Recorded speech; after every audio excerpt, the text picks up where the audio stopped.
আজি ৰাতিপুৱা দেখা গৈছে যে লংকা যি 4 নম্বৰ ৱাৰ্ড সেই 4 নম্বৰ ৱাৰ্ডত দেখা গৈছে এনেধৰণে চাঞ্চল্যকৰ ঘটনা ক'ব লাগিব যি অমানৱীয় ঘটনা পিতৃৰ হাতত পুত্ৰৰ হাতত পিতৃৰ হত্যা কৰা হৈছে বুলি ইতিমধ্যে জানিব পৰা গৈছে।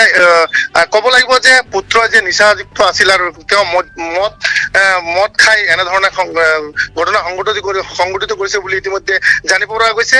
আৰু ক'ব লাগিব যে যোৱাকালি এই যি উত্তম চক্ৰৱৰ্তী সেই উত্তম চক্ৰৱৰ্তীক পিতৃক তেওঁ যোৱাকালি প্ৰায় 10:30 বা 11টা মান বজাত তেওঁ হত্যা কৰি এনেধৰণৰ যি বাথৰুম আছিলে বাথৰুম কাষতে তেওঁ পেলাই থৈ গৈছিলে। আৰু ক'ব লাগিব যে এক প্ৰকাৰ এক অমানৱীয় ঘটনা।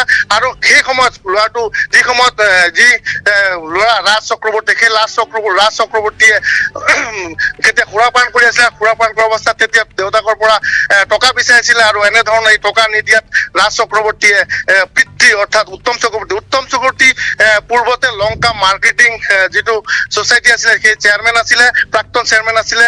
আৰু সেই সময়তে দেখা গৈছিল যে ল'ৰাজনে তেওঁৰ পিতৃক ঘৰৰ পৰা টানি নি বাহিৰত ডিঙি চিপি হত্যা কৰিছে বুলি ইতিমধ্যে আমি জানিব পাৰিছো।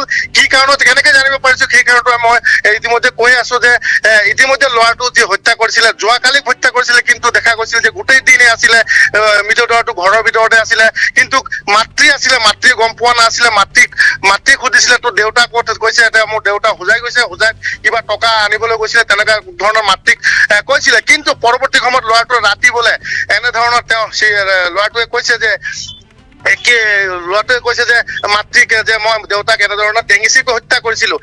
ডিঙি চিপি হত্যা কৰাৰ ফলত তেতিয়া মাতৃয়ে চিঞৰ বাখৰ কৰিব চেষ্টা কৰিছিলে কিন্তু ল'ৰাটো কৈছিল মা এতিয়া তুমি একো ক'ব নালাগে মই গৈ থানাত হাজিৰ হৈ যাম। তেতিয়া ল'ৰাটোৱে মাতৃয়ে ৰাতিপুৱা চিঞৰ বাখৰ কৰিছিলে। ল'ৰাটো ঠিক সুযোগ লৈ পলায়ন কৰিছিলে। আজি ৰাতিপুৱা পলায়ন কৰি তেওঁ আহি লংকা থানাত আত্মসমৰ্পণ কৰিছে অৰ্থাৎ চেলেণ্ডাৰ কৰিছে। আৰু আমি লগে আহি মই ল'ৰাজনক অফ কেমেৰাত এনে সুধিছিলো তেওঁ স্বীকাৰ কৰিছে। ল'ৰাজনে নিজ মুখে স্বীকাৰ কৰিছে যে হয় মই দেউতাক হত্যা কৰিছিলো আৰু ডিঙি চেপি হত্যা কৰিছে। হত্যা কৰা বাথৰুমৰ ভিতৰত যিটো বাথৰুম ইউজ নহয় সেই বাথৰুমৰ কাষতে এই পেলাই থৈছিলে।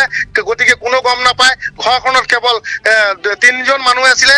সেই ঘৰখনত মা আৰু ছোৱালী আৰু দেউতাকে আছিল। ছোৱালীজনী হোজাই গৈছিলে আৰু দিনতে যেতিয়া মাতৃয়ে গম পাইছিল যে দেউতাক নাই কিন্তু তেতিয়া মাতৃক সুধিছিলে ল'ৰাটোক সুধিছিলে যে দেউতাক ক'ত। তেতিয়া ল'ৰাটোৱে কৈছে যে দেউতাক গোবৰ আনিব গৈছে মায়ে গোবৰ আনিব গৈছে বুলি কৈছে।